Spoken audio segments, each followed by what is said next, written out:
Hello and welcome. You're watching News Central Television. I am Judith at TV. Here are the stories making headlines beyond the continent. And we begin with the stories from the Middle East, where the U.S. Deputy Special Envoy for the Middle East, Morgan Ortagus, has declared Hezbollah's role in Lebanon's new government a red line, reaffirming Washington's firm stance against the Iran-backed group's political influence. During her first official visit abroad, Ortagus met with Lebanese president in Beirut and praised ongoing efforts to dismantle Hezbollah's reign of terror. She emphasized that the group must not be allowed to terrorize the Lebanese people by holding government positions. Ortagus also expressed gratitude toward Israel for weakening Hezbollah, citing the impact of a year-long conflict, including 2 months of intensified fighting. Clear red lines from the United States that they won't be able to terrorize the Lebanese people, and that includes by being a part of the government. So the end of Hezbollah's reign of terror in Lebanon and around the world has started, and it's over. President Donald Trump has imposed sanctions on the International Criminal Court, branding it an illegitimate institution targeting the United States and its ally, Israel. The executive order restricts financial transactions and imposes visa bans on individuals assisting ICC investigations into American citizens or allied nations. The move comes as Israeli Prime Minister Benjamin Netanyahu visits Washington.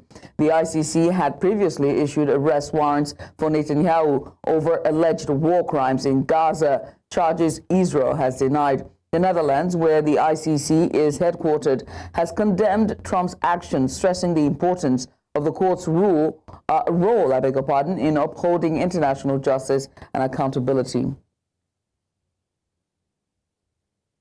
Israeli Prime Minister Benjamin Netanyahu has expressed support for a proposal to relocate Palestinians from Gaza, calling it an original and necessary shift in the long-standing conflict. He made the remark during a press conference with U.S. President Donald Trump. Now, this follows an order from Israel's defense minister instructing the military to draft a plan for the voluntary departure of Gaza residents to any country willing to take them. Trump's controversial proposal has triggered backlash across the Middle East and beyond.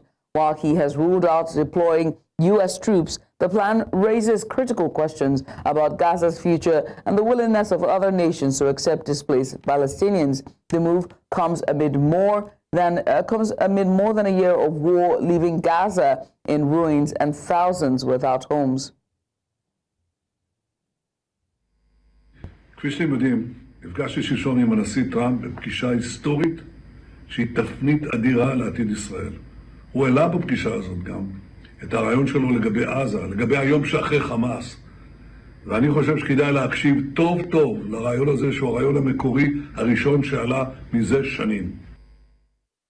Still in the Middle East, Iran's supreme leader has warned that Tehran will respond forcibly to any hostile actions from the United Nations. He stressed that any attack or threat to Iran's security would be met with a direct and decisive retaliation. The supreme leader also reiterated his firm opposition to negotiations with Washington, urging his government to avoid talks with the Trump administration.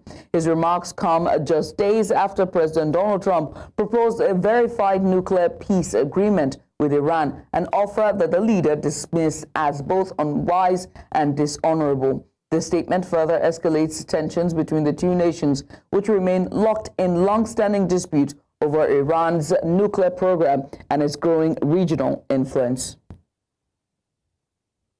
آمریکایی‌ها نشستن روی کاغذ دارن نقشه جهان رو تغییر میدن. البته فقط روی کاغذ. در واقعیت هیچ گونه واقعیتی نداره. درباره ما هم نظر میدن، حرف میزنن، اظهار نظر میکنن، تهدید میکنن. ما اگر تهدیدمون بکنن تهدیدشون میکنیم.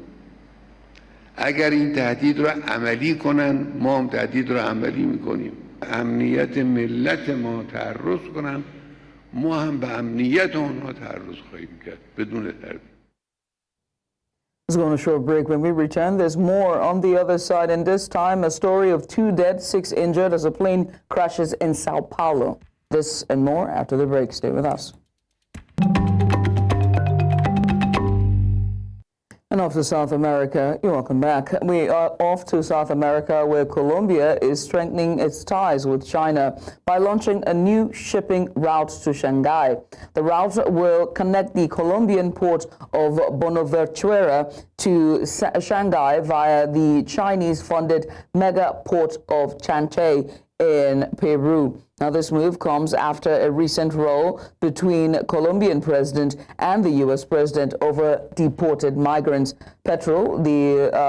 Gustavo Petro, who is the president of Colombia, has been seeking to expand Colombia's export markets beyond the U.S., and this new shipping route is a significant step in that direction. The new route is expected to boost trade between Colombia and China, with Beijing's ambassador to Bogota hailing the announcement as good news for bilateral trade.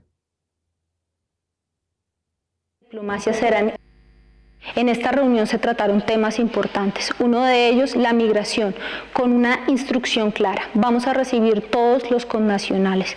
Vamos a recibir y no vamos a dejar solos a nuestros ciudadanos colombianos, pero manteniendo un trato digno y sobre todo velando por la protección de sus derechos. La lucha contra el narcotráfico, de cómo instauramos estrategias conjuntas, no solo desde la fuerza pública, sino también desde un proceso de sustitución de economías ilegales, donde nuestros campesinos tengan proyectos productivos que sean sostenibles y competitivos en el tiempo. Que a pesar de cualquier tensión o a cualquier diferencia, el diálogo y la diplomacia serán el camino para superar cualquier diferencia y construir la agenda bilateral que...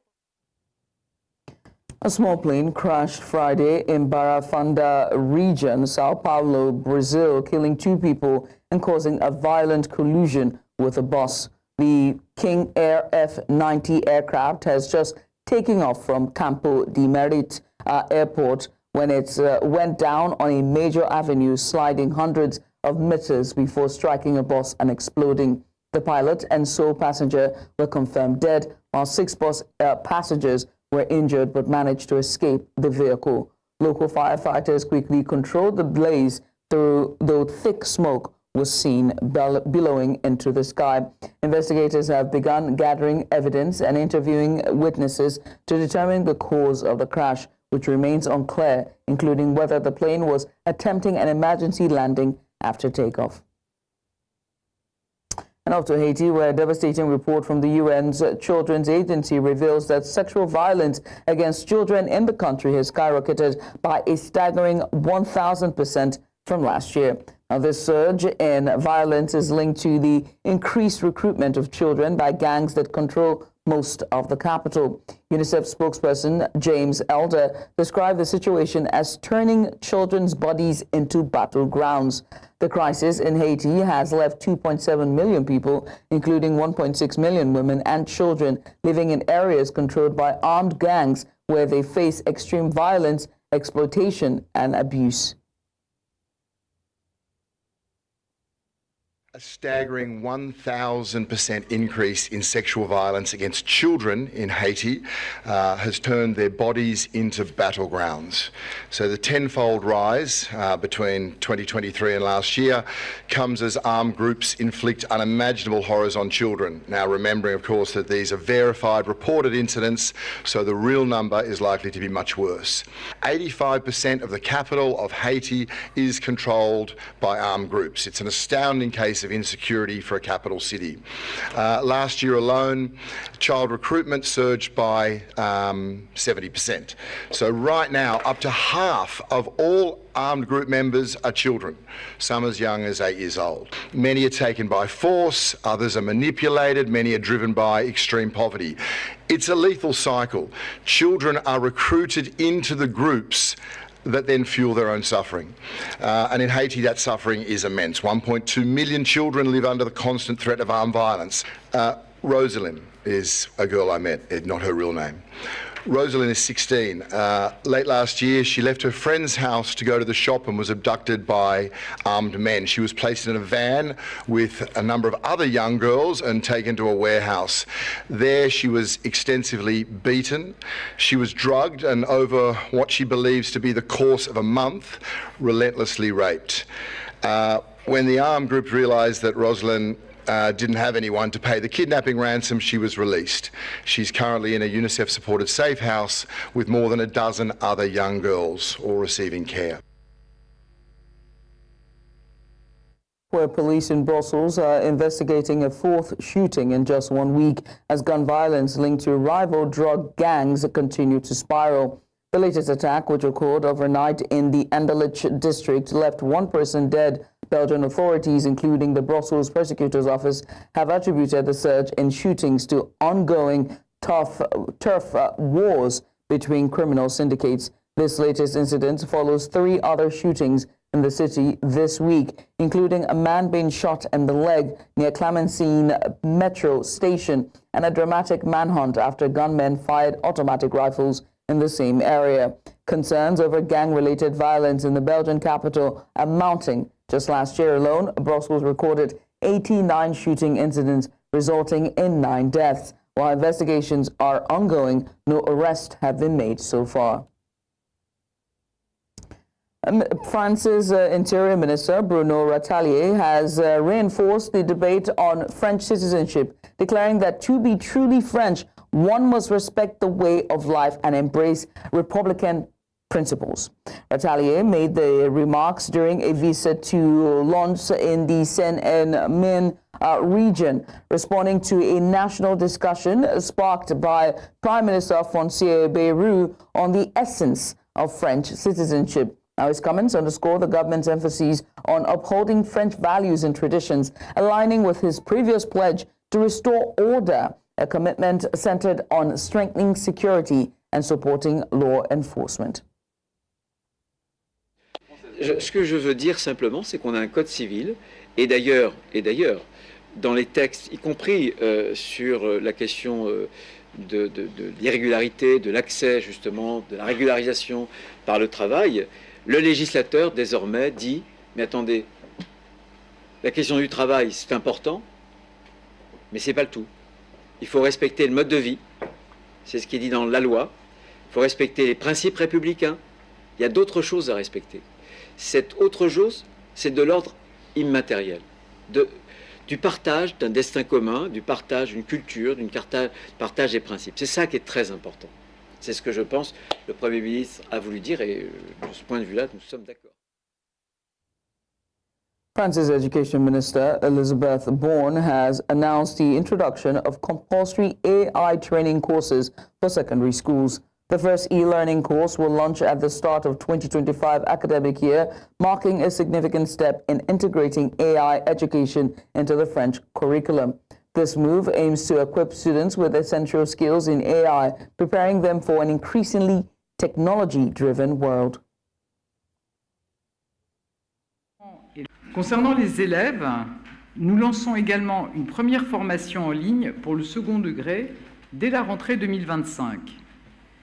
Basée sur un parcours PIX, elle leur permettra d'acquérir les bases du prompting, de comprendre les grands types d'apprentissage de l'IA, leur fonctionnement et leurs enjeux, notamment en termes de limites et de biais, de gestion des données et d'impact environnemental. Ce parcours sera obligatoire pour les élèves de 4e et de seconde et accessible à l'ensemble des collégiens et lycéens qui souhaitent s'y former. The French court has upheld a heavier sentence for Nadine Olivier, the driver of a school bus that crashed in Milles, killing 6 middle school children 7 years ago. Olivier was sentenced to 2 years in prison under electronic monitoring, in addition to having her driver's license cancelled and being banned from the transport sector. The families of the victims welcomed the decision, hoping it would bring closure. Olivier's lawyers deemed the decision very questionable and are considering an appeal.